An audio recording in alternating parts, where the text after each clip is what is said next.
Hello po, Air Sign, Aquarius, Gemini, Libra. Kumusta po kayong lahat? Okay, so Air Sign, maraming salamat po sa walang sawang pagsubaybay sa ating mga reading. And kung ikaw ay bago pa lang sa ating channel, mag-subscribe na po kayo. And i-click mo na rin yung ating notification bell para lagi kang updated sa ating mga bagong upload. Okay, so ayan guys, bago tayo mag-start, gusto ko lang magpasalamat kay Ma'am Pinay Angel dahil pinadala niya ako ng crystal. Ayan, thank you po Ma'am Pinay Angel, no?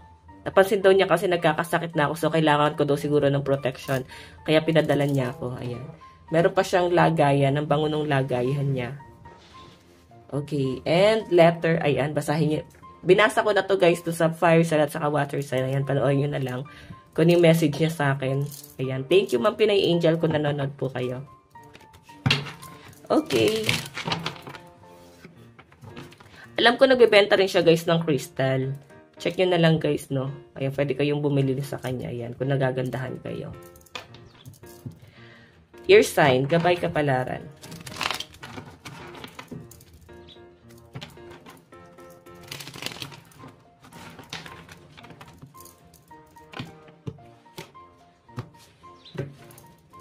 Okay. So guys, meron tayong 8 of Pentacles, apprentice, skill, hard work, productive, and workaholic. So magiging busy daw po kayo ngayon at sa mga susunod pa na mga araw, no? Nakikita ko sa inyo guys, parang ayan, napapagod ka na sa dami ng ginagawa mo, magiging abala ka.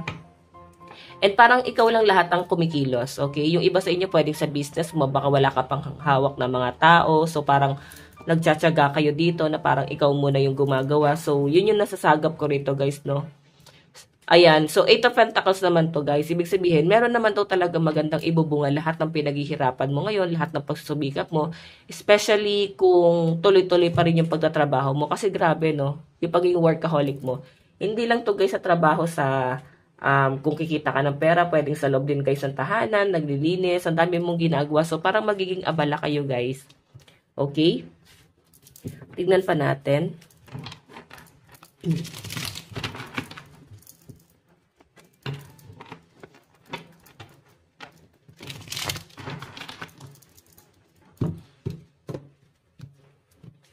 So guys, meron tayong 3 of Pentacles, collaboration, teamwork, skill, creating, building plan. So, yung iba sa inyo na nagpaplano mag-business or kung meron na kayong business, so feeling ko ba kailangan nyo na talaga ng tao? Ayun o, collaboration.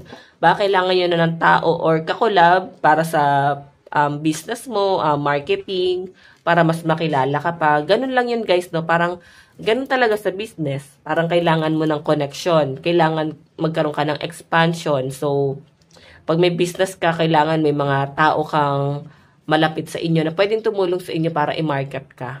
Okay? Yan ang kailangan mo para mas mag-expand ka pa. Pero nakikita ko guys, parang kahit mag-isa ka lang dito, kinakaya mo naman eh. Ay no, kahit nag-iisa ka lang. Okay? And nakikita ko rin sa inyo guys na ear sign, no, nakikita ko rin sa inyo na parang may namumuhay mag-isa dito. Independent. Okay? So, parang binubuhay mo lang yung sarili mo. Parang nakikita ko naman guys na kaya naman ng mga ear sign. Yung iba sa inyo guys, family mo lang din talaga yung pinagtutuunan mo ng pansin. Minsan kasi guys, di ba parang kahit may asawa na tinutulungan pa rin yung pamilya, yung magulang, mga kapatid. Pero ito kasi guys, kung maliit pa lang yung pamilya nyo, parang yan lang talaga yung pinagtutuunan mo ng pansin. Sila lang talaga yung tinutulungan mo. Okay? So sila lang din talaga yung concern nyo sa nakikita ko dyan guys. Tignan pa natin.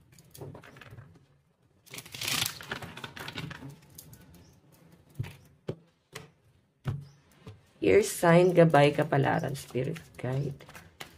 Gabay kapalaran po ni ear sign. So guys, meron tayong 4 of Cups for the meditation, discontent, rejection, offering. So, naboboard ka sa ginagawa mo. No? Sabi natin, yes, workaholic ka, nagiging abala ka. Yun nga lang guys, naboboard ka. Parang ang bagal ng oras. Parang tatamlayin ka. So, pwedeng makaka-feel ka talaga ng katamaran din ngayong araw, no? So, ipahinga mo para kahit paano may energy ka or baka need mo na rin mag-cleanse. Baka dala na rin guys ng nauubos yung energy mo, no? Okay, mag-cleanse, mag-exercise para hindi kayo guys mabilis manghina. Ayan yung nakikita ko dito guys. And nakikita ko rin sa inyo guys siguro kung may nag-o-offer pa na trabaho. Feeling ko, parang i-reject mo na to, no? Kasi talagang hindi mo na siya kaya, ear sign. As in, natambakan ka ng trabaho. So, nakikita ko sa inyo guys na hindi mo na siya hindi mo na tatanggapin yung iba. Or pwede na, parang nakikita ko dito guys na kung may mag-offer or opportunity na paparating sa inyo, pwedeng kaibigan na mag-aalok sa inyo or pwedeng iba pang ang sinasabi nila na, eto, pasukin mo rin to, or try mo rin to. So, parang post ka muna, no? Parang, eto ang isa, hindi ko pa matapos, eh. So, focus ka muna talaga sa isa. Kasi kung pagsasabay-sabayin mo talaga yung mga, parang ino-offer nila, parang baka ma-overwhelm ka naman. Or baka ikaw yung nag-iisip nito, guys. Kung pagsasabay-sabayin mo yung mga bagay na gusto mo mangyari sa buhay mo, baka ma-overwhelm ka. So, baka kailangan mo dyan, ear sign. Focus ka muna sa isa. Kasi kung isa lang muna talaga yung paglalaanan mo ng atensyon, at oras na nakikita ko dito guys, tuloy-tuloy pa rin naman yung pasok ng pera mo. At pagka sabay-sabay mong ginawa, feeling ko iisa yung katawan mo, baka bumigay ka guys, okay? Tingnan pa natin, meron tayong Page of Pentacles, Financial Opportunity News, about money, new venture. Ito na nga sabi ko sa inyo. May paparating pa dito guys na offer. Pwedeng sa client mo to, baka mag-offer sa inyo na, pwedeng mag-avail or baka ganito, pwedeng ganyan-ganyan. So, nakikita ko na parang hindi mo muna masyadong i-entertain or baka i-reject mo muna. Parang feeling ko baka maging abala ka kasi guys or baka hindi mo pa kayang pagtuunan ng pansin to. Ear sign, no? Ayan, abundance, fertility, pregnancy, marriage, creativity, and pleasure. Okay, so baka kasi may mga buntis dito, pwede may mga nagkakasakit. Kasi nakita ko guys yung hinang-hina yung katawan mo talaga guys. Parang kailangan mo ng maraming energy. Okay? Ayan yung nasasagap ko sa inyo. Kaya siguro 4 of Cups to na parang kahit pilitin mo yung sarili mo baka dumating ka talaga sa point na, ay tama na, baka bumigay naman ako pag pinilit ko pa yung sarili ko. So, tama naman yan guys. Or baka hindi mo pa naiisip, no? Pwedeng tanggap ka ng tanggap, ear sign. Baka kailangan mo dito is limitahan mo kasi bibigay talaga yung katawan mo. Baka ma-over-fatigue ka naman or baka magkasakit ka. So, limitahan mo lang guys, no? Huwag mo masyadong puwersahin yung sarili mo, lalo na at kung ikaw ay buntis. Okay, sabi nga dito sa bottom of the deck, Okay?